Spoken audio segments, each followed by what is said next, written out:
Everybody asking how we doing, say we good. Don't need no one to tell me how to live just like they would. It ain't their business but they in it, I don't know why. Revolved around my life after I found another. Assalamualaikum warahmatullahi wabarakatuh. Perkenalkan, nama saya Gina Rahati Fauziah dengan NIM 2312-2029 yang pada kesempatan kali ini akan membawakan sebuah cerita anak yang berjudul Lila dan Pohon Pisang. Di sebuah desa kecil, hiduplah seorang anak perempuan yang bernama Lila. Ia adalah anak yang baik, jujur, dan ramah. Setiap hari, ia selalu menolong ibu dan ayahnya. Ibu Lila seorang penjual gorengan keliling di desanya, sedangkan ayah Lila adalah seorang pencari kayu bakar di hutan. Meskipun mereka hidup sederhana, mereka tak pernah mengeluh. Mereka selalu bersyukur atas semua yang sudah diberikan oleh Allah Subhanahu wa Ta'ala. Namun, kebahagiaan keluarga kecil Lila tidak berlangsung lama. Ayah Lila meninggal dunia karena penyakit yang dideritanya.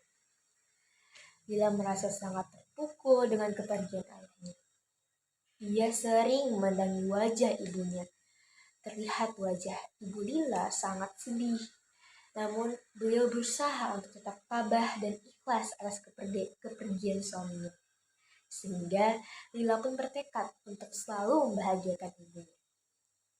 Pada suatu hari, Lila beranjak dari tempat tidur, membuka jendela kamar, dan menghirup udara segar di pagi hari. Dari balik jendela, ia melihat ibunya sedang mengambil buah pisang yang nantinya akan diolah menjadi gorengan. Namun, wajah ibu Lila terlihat sangat sedih. Lalu Lila pun keluar menghampiri ibunya dan bertanya, "Ibu, mengapa wajah ibu murung sekali? Apa yang membuat ibu sedih dan gundah begitu?"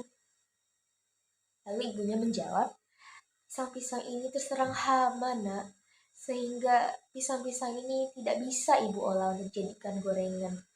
Dengan begitu, ibu pun tidak bisa berjualan dan tidak bisa mendapatkan uang, sedangkan persediaan beras kita sudah habis," jawab ibu Lila.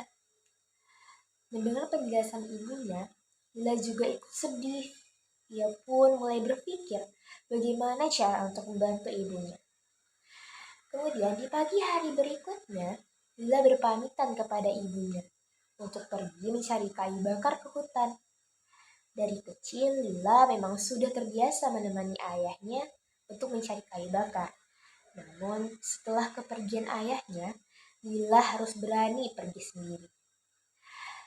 Sampainya di hutan, tiba-tiba cuaca berubah menjadi mendung, seolah-olah menggambarkan bagaimana suasana hati Lila saat itu. Air hujan pun mulai berjatuhan perlahan. Lila kemudian berlari untuk mencari tempat berteduh. Tiba-tiba, langkahnya terhenti ketika mendengar ada suara yang memanggilnya. "Hei Nak, kemarilah." Mendengar suara itu, Lila terkejut. Ia mencoba mencari tahu dari mana asal suara itu. Ia menoleh ke kiri dan ke kanan, tapi ia tidak menemukan seorang pun dan semakin bingung dari mana asalnya suara itu. Lalu suara itu terdengar lagi. "Aku di sini, Nak, 10 langkah di belakangmu. Kemarilah." Jelas suara misterius tersebut.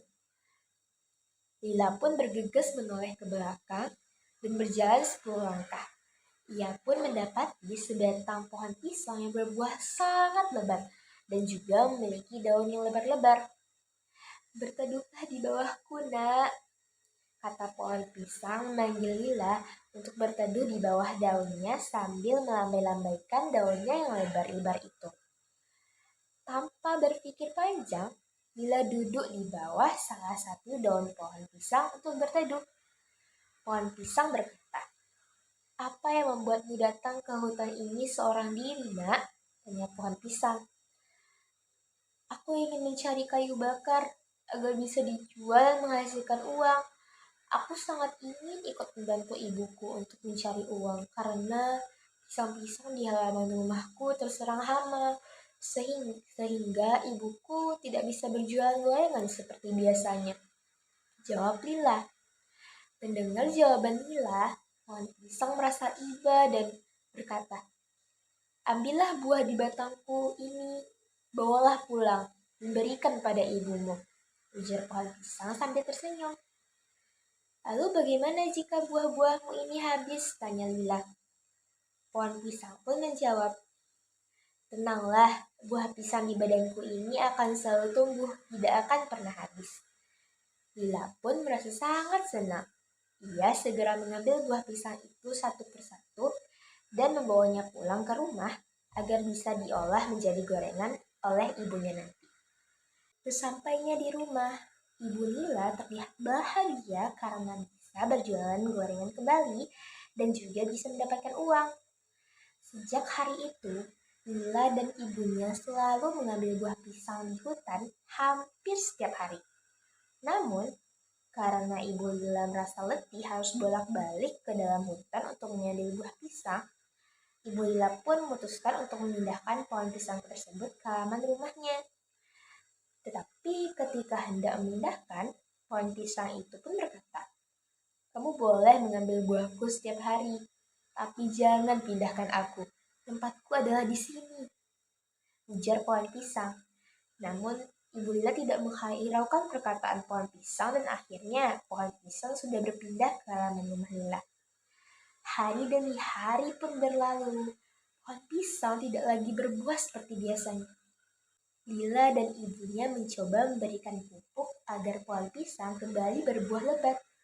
Namun yang terjadi, pohon pisang itu akhirnya mati. Lila merasa sangat sedih dan menyesal telah membiarkan ibunya memindahkan pohon pisang dari tempatnya. Lila kembali mengingat kebaikan pohon pisang yang selama ini telah membiarkan Lila mengambil buah yang ada di batangnya. Tapi karena ketamakan Lila dan ibunya, pohon pisang sudah tidak ada lagi. Kini Lila dan ibunya mencoba untuk menanam tanaman yang lain. Tanaman yang bisa menghasilkan uang. Mereka pun bekerja keras menanam dan merawat sendiri tanpa harus mengharapkan dan bergantung pada orang lain. Sekian cerita yang dapat saya bawakan pada kesempatan kali ini. Terima kasih atas perhatiannya. Assalamualaikum warahmatullahi wabarakatuh.